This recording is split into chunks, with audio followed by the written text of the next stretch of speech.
outubro de 78, aos 20 anos, uma mulher foi encontrada morta no banheiro do seu quarto, em que ela estava hospedada juntamente com seu namorado, com uma única ferida de uma única facada no seu abdômen. Um ano depois, o namorado foi acusado de assassinato, mas morreu de overdose de heroína enquanto estava sob fiança. Isso em 79, antes que ele fosse a julgamento. Vários atores e cineastas têm especulado sobre o papel desse namorado nesse homicídio e a possibilidade de que ela ter sido morta por um traficante de drogas que frequentava o quarto do hotel do casal. Sejam todos muito bem-vindos, eu sou a Diana Lucas e nesse canal nós falamos sobre filmes, cinema, entre outras curiosidades dentro desse vasto universo de cinema, e às sextas-feiras nós falamos sobre casos criminais e hoje é uma dessas sextas-feiras misteriosas. Então, antes de mais, subscreva no canal, deixa o seu like agora no comecinho do vídeo porque isso ajuda muito a engajar os nossos vídeos, e sem contar também que você pode mandar o nosso vídeo para alguém que se interessa por um desses assuntos, visitar um pouco mais o nosso canal e ver se existe então outras coisas que lhe interessem, porque nós aqui falamos sobre muitas coisas, e é sobre isso. Pega a sua pipoca, a sua água com açúcar. O caso de hoje vai ser um pouco mais rápido, um pouco mais resumido, mas vai ser bastante interessante também. Nancy Laura Spungen, nascida em 27 de fevereiro de 1958, em Nova York, era uma rapariga que acabou por viver então a sua vida de sítio em sítio. A sua infância não foi muito boa, foi muito conturbada. Porém, então, aos 17 anos, ela decidiu sair da casa dos pais e mudou-se para o centro de Nova York, onde trabalhou como stripper e prostituta. E como ela tinha essa tendência de trabalhar nas ruas e em alguns bares, ela acabava por conhecer várias bandas de música, de jovens, como, por exemplo, um exemplo só chutando, né? Os One Direction, por exemplo. Imagina que ela conhecesse os One Direction, ela se apaixonava por um deles, então ela seguia eles rotineiramente até onde eles iam, para tentar então chamar a atenção dos membros. E ela seguia muitas bandas conhecidas na época, como por exemplo os Aerosmith, Bad Company, The New York Dolls e The Ramones. E ela foi fazendo isso até que em 1977 ela começou então a prestar mais atenção à banda Sex Pistols. E por causa disso, ela então começou a interagir um pouco mais com alguns membros, em particular um dos vocalistas, que foi o Sid Vicious. Por causa desse encontro, então, a Nancy perseguiu, entre muitas aspas, o Sid, e o casal logo foi morar junto. Como é que eles conheceram? Como é que ficou essa situação toda? Vou ser sincera, se não me engano, eles conheceram-se num bar quando a banda foi tocar.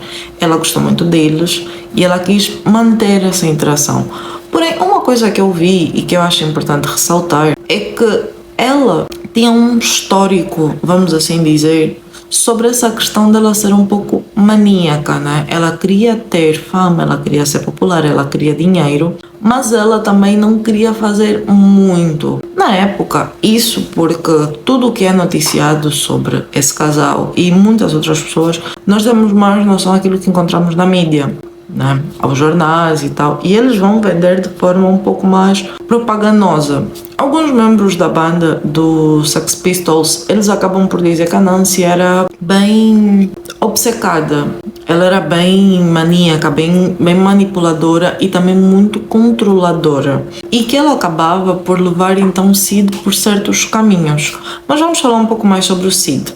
Sid Vinicius é o nome artístico de John Simon Richards, que nasceu em 10 de maio de 1957 em Londres. Começou a sua carreira musical em 76, integrando um grupo formado apenas por seguidores de bandas britânicas do Sex Pistols, o Bromley Contingent. Nesse mesmo ano montou a sua própria banda, The Followers of Romance, na qual atuava como vocalista. Em 77, Glenn Maxwell, o baixista do Sex Pistols, deixou a banda e Sid, por ser o seguidor definitivo, o grupo e amigo do vocalista John Tennant é chamado então para ocupar o seu lugar.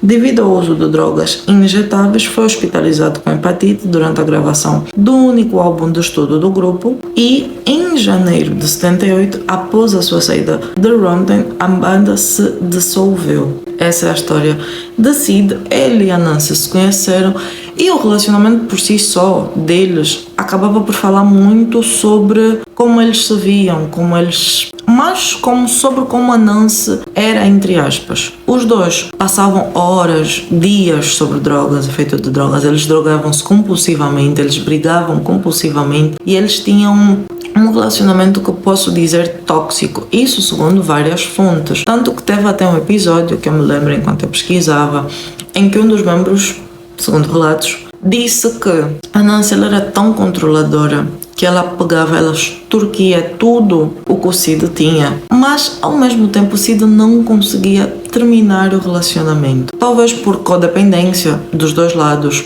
já que ela acabou por ser a sua empresária, a sua representante legal, mas ao mesmo tempo também por algum outro motivo. Durante uma relação turbulenta de 19 meses, o Sid e a Nancy, que abusavam de várias drogas, tornaram-se viciados em heroína e outras drogas mais pesadas. Os tabloides apelidaram então a Nancy de Nasty Nancy. Para ela, frequentava demonstrações públicas de abuso verbal e violência. Depois que os Sex Pistols se separaram em janeiro de 78, o casal então se mudou para o hotel de Chelsea, em Nova York. Eles ficaram no quarto 100, registrado como Sra. e Sr. John Simon Richard, nome verdadeiro então de Vinícius, que é o vice. Nesse hotel e nesse quarto, no caso, muitos funcionários lembram que eles eram muito frenéticos. Ouvia-se vários barulhos, ouvia-se várias discussões, ao mesmo tempo ouvia-se vários barulhos de festas, assim, tipo música muito alta. Eles eram, tipo, constantemente e frequentemente chamados a atenção sobre esse tipo de coisas, mas ao mesmo tempo, uma coisa que é boa de lembrar é que na época, relacionamentos conturbados não era somente um ou dois, eram muito frequentes, eram muito frequentes, né? Não estou a encontrar, estou a tentar procurar uma outra palavra, mas não encontrei, e fazia com que as pessoas até certo ponto não quisessem se meter. Sem contar que ele realmente ficou famoso, pertence a uma banda que fez os seus shows, fez a sua popularidade. Logo, as pessoas não queriam propriamente se meter, mas também não queriam atrapalhar a vivência dos outros hóspedes. Os dias foram-se passando e chegamos até 12 de outubro de 78, um pouco depois deles terem se mudado lá para viver juntos ao apartamento quarto 100. Na manhã de 12 de outubro de 1978, a Nancy apareceu morta com uma facada no abdômen. Naquela manhã, vários funcionários do hotel e pessoas ao redor ouviram gemidos femininos vindos do quarto do casal. Por volta das 10 da manhã, o próprio namorado ligou para a recepção pedindo ajuda. A equipe do hotel chegou e encontrou Nancy seminua no chão do banheiro, empunhalada no abdômen com uma faca. Ela sangrou até a morte. A faca utilizada supostamente pertencia ao Vince, que era uma suposta faca de caça 007 que ela havia comprado depois de ver Didi Rhymes. Embora relatos conflitantes afirmarem que a faca era um Jaguar K11 de lama de 13 cm, Vinícius afirmou que havia consumido várias drogas e quando acordou encontrou jogada no banheiro. Vestida somente com a sua roupa íntima, ele disse ter havido uma briga com a Nancy naquela noite, mas deu várias versões conflitantes do que aconteceu em seguida, dizendo o seguinte, abre aspas: "Eu a esfaqueei, mas nunca pretendi matá-la." Depois, dizendo que ele não se lembrava ou que a certo momento durante a discussão a Nancy havia caído sob faca. Ele foi preso e acusado de assassinato em segundo grau. O advogado de Michael Bergen foi o primeiro a lidar com o assunto, Mas então McLaren e Anne Berling ainda estavam à procura de um defensor fixo. Eles entrevistaram vários advogados de alto nível, incluindo Melvin Belli, Gerald B. Lefcourt e William Cranston, antes de decidir por F. Lee Bailey. Este nunca compareceu ao tribunal, mas outro advogado da sua firma, Jim Berry, conseguiu que Vinícius fosse solto sob fiança de $500 mil, com a condição de que ele não saísse de Nova York e que se apresentasse diariamente aos escritórios da terceira unidade de homicídios e no centro de Metadona da rua Lafayette. A fiança foi paga pela Virginia Records a pedido de MC Lauren. John Lee declarou que Mike Gordon interveio e teria pago o advogado. McLaren continuava a acreditar que ele era extremamente inocente, que Vinícius no caso era inocente e que por alguma coisa devia ter acontecido uma outra coisa dentro daquele quarto, visto que infelizmente ninguém tem como provar nada, mas que o Sid não teria coragem então de fazer alguma coisa do género. Porém, uma coisa que eu acho importante ressaltar nesse caso é que, primeiro, a Nancy e o Sid,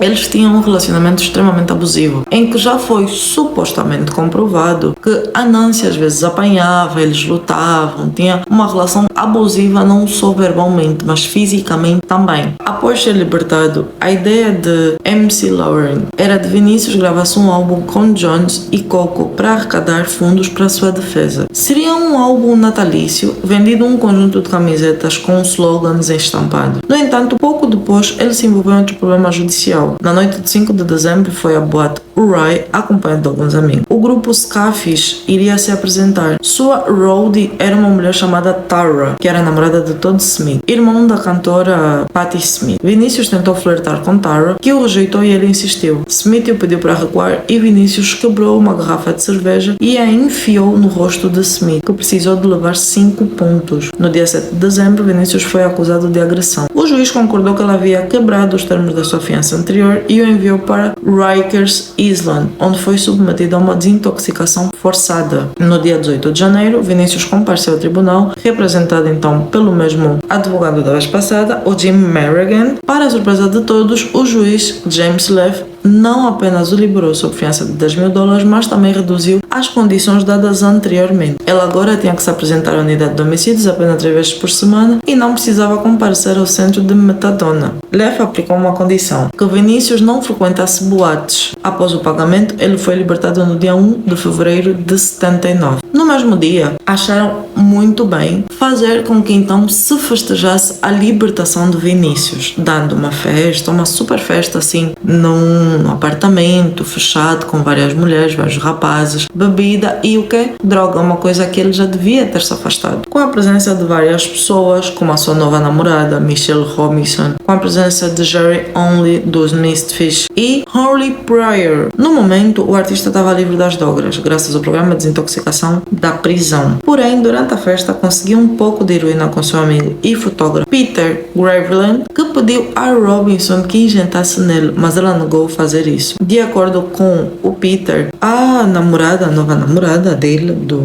Sid, também deu a Vinícius 4 quales para ajudá-la a dormir. Aproximadamente às 3 da manhã, o casal foi para a cama. Na manhã seguinte, a mãe do Vinícius o encontrou já morto, caído ao lado da cama por uma seringa com heroína. Morreu antes de ser julgado aos 21 anos de idade. A primeira hipótese foi a de suicídio, já que o músico já havia tentado se suicidar antes, porém a autópsia concluiu que a morte fora acidental. Segundo o legista Michael Baden, a dosagem encontrada no seu corpo foi fatal, pois ele perdera a tolerância a drogas por conta do programa A Desintoxicação. Porém, como nós sabemos, o caso podia ter terminado por aqui, mas existem várias teorias da conspiração, tanto que na época, apesar de Michelle, que era a nova namorada na época do Sid, não ter sido legalmente acusada, existiu várias conspirações, várias teorias de que talvez ela tivesse matado o Sid, talvez Sid realmente tivesse suicidado, ou talvez houvesse alguém na festa que tivesse então feito qualquer coisa para que ele tivesse se suicidado.